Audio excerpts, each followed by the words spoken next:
अच्छी बात। अब मैं आपको एक सवाल पूछना चाहता हूं, महाभारत में सबसे बली, शरीर से बलवान कौन है? हाँ,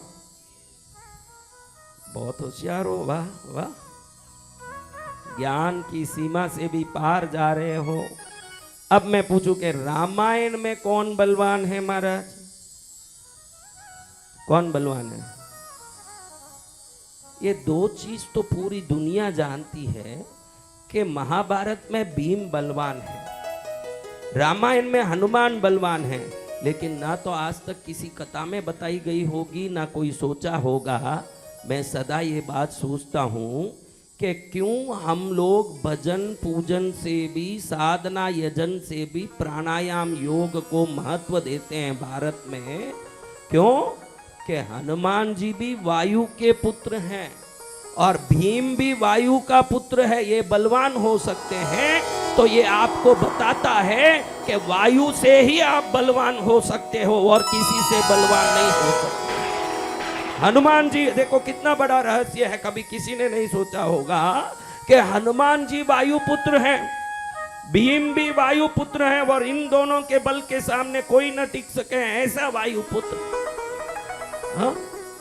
तो आप वायु को साधोगे तो आप भी वायु के पुत्र बनोगे। ये संदेश को ही ये दोनों देते हैं आपके लिए कि वायु में ही आपका बल छुपा है। देखो, आपको उदाहरण के लिए बताऊं कि कोई एक बोरा उठाता है, एक कर्म करने वाला कोई कर्मचारी कोई बोरा उठाता है 100 किलो का, तो पहले वो श्वास को रोक के दम बना लेता है अपने में, फिर बोरे को उठा के नीचे पटकने के बाद ही श्वास छोड़ता है। जब श्वास को अंदर लेके दबाता है तो 100 किलो का बोरा उठाने का ताकत उसमें आ जाता है। तो श्वास आपके अंदर होगा तो बल आपके अंदर होगा, इतना सरल है योग। एक बोरा उठाता है भाई, उठाते ही देखो हवा छोड़ते हुए उठाता है कि पहले हवा अच्छा पकड़ के मुंह में दबा के फिर बोरा उठाता है। क्या देखा है आपने? हाँ, जब आपको इतना ज्ञान है ये सब बातों का कि हनुमानी बलवान है, भीमी बलवान है, और हवा को पकड़ के ही बल से किसी भी भार को उठाया जाता है, तो संसार के जितने भार को आप भार समझते हो, अगर हवा को पकड़ने की विद्या सीख लोगे तो कोई भी भार आपके लिए भार नहीं रहेगा महाराज। हाँ, रहेगा भार? उस हवा को पकड़ने की विद्या को प्राणायाम कहते हैं। लेकिन जीवन में सदाचार आनी चाहिए। क्या आनी चाहिए? सदाचार।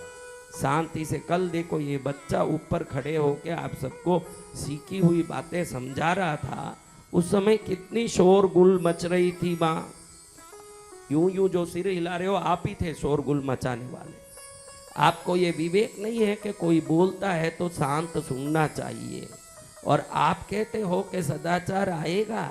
आप में सदाचार के जगह में भी अनाचार करने की बुद्धि है, तो फिर आप में सदाचार कब आएगा ये मैं पूछता हूं आपको। हाँ, सब मिलके चिल्लाने लगे क्योंकि कोई बड़ा बन के हमारे बीच वाला आदमी खड़े हो जाए, हमारा ईगो उसको सहन नहीं कर सकता, हमारी ईगो उसको एक्सेप्ट नहीं कर सकता कि भाई मेरे में ही आया हुआ तू आदमी हमको क्या सिखा रहा है। हम भी पूछेंगे कुछ।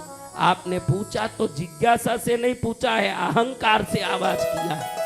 आपका अहंकार, आपको पता नहीं है कि आपका अहंकार जोर मारता है कि तू हमारे में आया हुआ आदमी हमको यहाँ इंस्ट्रक्शन दे रहा है, हम 100 सवाल पूछ के तुझे परेशान करेंगे। या आप ज्ञात या अज्ञात रूप से करते हो, लेकिन कारण ईगो ही है उसका।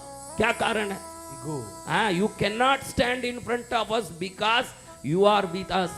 You are one of in us. ये आपका ईगो काम करता है। Why you are teaching you us? Because you are not our teacher.